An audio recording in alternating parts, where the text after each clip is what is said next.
大家好，我是夏妈。下午好，扯了一点糯米团子，复刻了这个桂花酒酿大腹，剩下来就做了麻糍。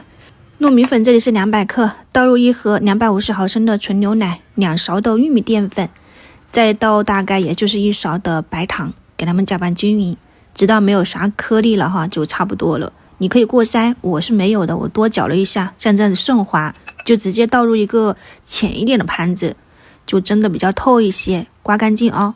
上锅给它蒸上20到30分钟，蒸熟了以后就像这样子。黄油的话呢，我放了3块，大概是30克，给它们搅拌均匀。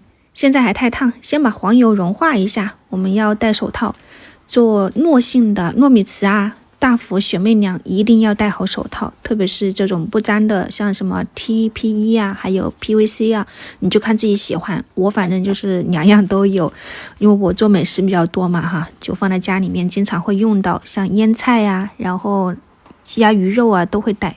你就等它冷却以后，把黄油完全融入到这个糯米团子里面，尽量的多拉扯拉扯，越拉扯它会越柔软，越拉丝，整个韧性也会更好。你可以看得到的啊，揉好了以后就盖上保鲜膜，防止风干。接下来炒一下馅，昨天剩下来的这个醪糟我放了一点水在里面，加上一点干桂花，2勺的玉米淀粉，给它们搅拌均匀。开个小火炒到粘稠透明。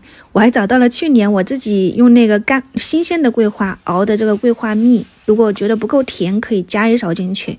像这样子可以出锅，先的放到一旁冷却。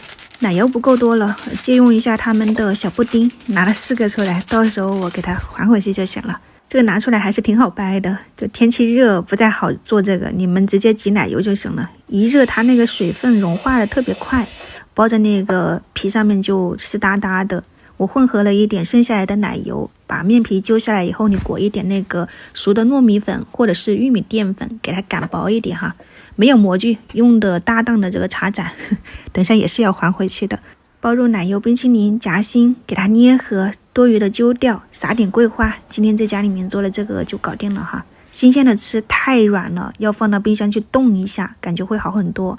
剩下的我就不包了哈，直接挤一个球，下面垫点肉松、黑芝麻、白糖或者是黄豆粉，做成麻糍也不错的。